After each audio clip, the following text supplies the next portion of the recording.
అనుదిన వాగ్దానం, daily promise. దేవుని నామానికి మహిమ కలుగును గాక. మన ప్రభువు ప్రియ రక్షకుడు యేసుక్రీస్తు వారి శుభనామంలో మీకు నా హృదయపూర్వక వందనాలు తెలియజేస్తున్నాను. ఈ దినం దేవుని మాట, బలమును ఘనతయు వస్త్రములు. సామెతలు 31:25. బలమును ఘనతయు ఆమెకు వస్త్రములు, ఆమె రాబో కాలం విషయమే నిర్భయముగా ఉండును. Praise lord. బలము, ఘనత, వస్త్రాలు అన్నమాట ఆశ్చర్యకరంగా ఉన్నాయి కదా. అవును, ఈ వస్త్రాలు ఆమెకు కప్పుటే కాక ఆమె రాబో కాలం విషయమే నిర్భయంగా ఉండురు అంటే ధైర్యాన్ని ఇచ్చే సెక్యూరిటీగా ఉన్నట్లుగా మనకి ఇక్కడ కనబడతా ఉంది. మనకు బలము ఎట్లా సంపాదించుకోగలము? మనం తినే ఆహారాన్ని బట్టి అని చూస్తే కాదని చెప్పుకోవచ్చు. కీర్తన 18:32లో మరి మనకు బలము ధరింప చేయువాడు దేవుడే. అలాగే మొదటి దినవృత్తాంతం 29:12 బలము దేవుని దానము, అందరికీ బలం ఇచ్చేవాడును ఆయనే. నెహెమీయా 10:8 యెహోవా యందు ఆనందించడం వల్ల బలము పొందుకుంటారు.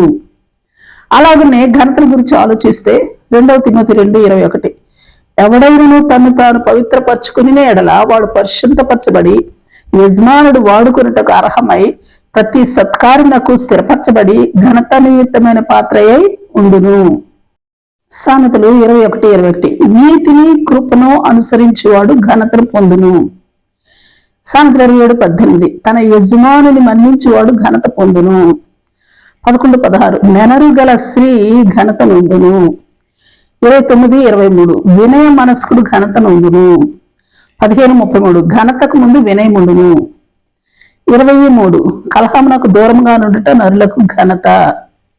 1 సమూయేలు 2:30 నన్ను గణపరచు వారిని నేను గణపరచుదును అని యెహోవా సెలవిస్తా ఉన్నారు. Praise lord. ఇలాగన ఈ లేఖన భాగాలు బలమును ఘనత సంపాదించుకునే మార్గాలను సూచిస్తూ ఉన్నాయి. అయితే ఈ సందర్భంలో ఓ సహోదరి సాక్ష్య జీవితాన్ని మీ ముందుంచాలని తలస్తున్నాను. ఆమె మా చర్చికి 5 కిలోమీటర్లు వాళ్ళ ఊరు ఉంటుంది. ఆమె చర్చిలో జరిగే ప్రతి కార్యక్రమానికి తప్పక అటెండ్ అవుతూ ఉంటుంది. కనీసం వారానికి 3 రోజులు, ఆదివారం ఆరాధన కాకుండా. అలాగనే బంధువులు, స్నేహితులు మరి పిలిచే ప్రతి ఫంక్షన్కి తప్పకుండా అటెండ్ అవుతుంటుంది. ఆమె చర్చికి రావాలంటే ఒకసారికి 30 రూపాయలు ఆటోకి ఖర్చు పెట్టుకోవాలి. అయితే ఆమె ఉద్యోగస్తురాలు కాదు, కూలికి వెళ్ళి డబ్బులు సంపాదించుకోవాలి. ఇంకా మరో ముఖ్య విషయం ఏమంటే తనపై ఆధారపడి తినేవారు 5 ఉన్నారు. వారి ద్వారా కూడా ఎట్టి సంపాదన లేదు. పోనీ ఆమె ఏమన్నా ఆరోగ్యవంతురాలా అంటే ఏమాత్రము కాదు. షుగరు, బీపీ, కీళ్ళ నొప్పులు, కీళ్ళబాపులు. ఇంకా పోనీ యవనస్తురాలా కానే కాదు. ఆమె వయసు 60 ఏళ్ళు పైబడే. వీటన్నిటిని బట్టి మరి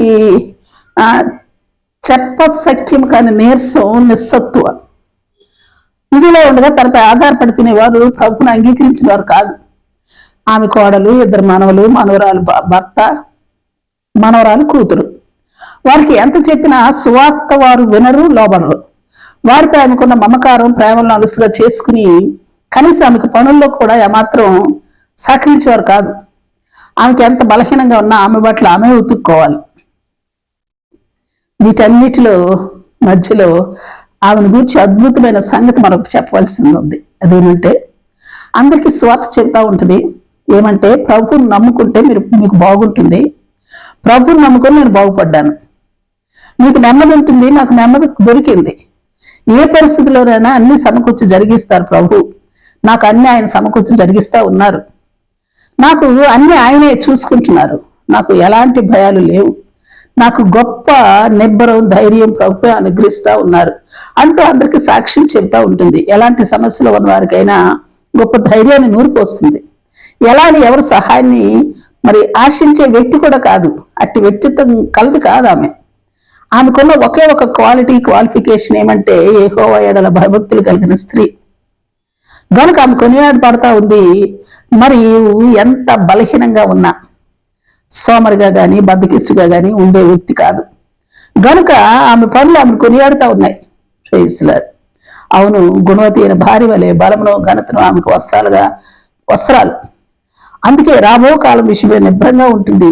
మరి మన అందరి పరిస్థితి ఏమైంది పరిశీలించుకుని మనల్ని మనం పురుకొల్పుకుందుము గాక. ఆమె ప్రార్థన చేసుకుందాం. ప్రేమ నమ్మకం కలిగిన మా పరలోకపు తండ్రి, నీ పరిశుద్ధ నామమునకు స్తుతులు స్తోత్రాలు దేవా. బలమును ఘనతను వస్త్రములుగా ధరించుకుని ఉన్న ఇద్దరు సజీవ సాక్షులుగా మా ముందు నిలిచారు దేవా. మాకు బలము ఘనత మీరే. మీ ఎడల భయభక్తులు కలిగి జ్ఞానము మెలకువ కలిగి బలమును ఘనతను వస్త్రముగా ధరించుకున్న వారమై మీకు సాక్షులుగా జీవిస్తూ భవిష్యత్తు గురించిన నిరీక్షణ విశ్వాసత కలిగిన వారమై నిర్భయులుగా జీవించినట్టు కృపా భాగ్యమును మా ಎಲ್ಲరికీ అనుగ్రహించమని ప్రార్థిస్తూ యేసు నామములో అడిగి వేడుకొచ్చున్నాను తండ్రి. Amen amen. Praise Lord. రేపు మరొక వాగ్దానంతో మనం కలుసుకుందాం. ప్రతిరోజు ఉదయం ఈ కార్యక్రమాన్ని వీక్షించగలరు. తిరిగి మళ్ళా రేపు ఉదయం కలుసుకుందాం. దేవుడు మిమ్మల్ని దీవించును గాక.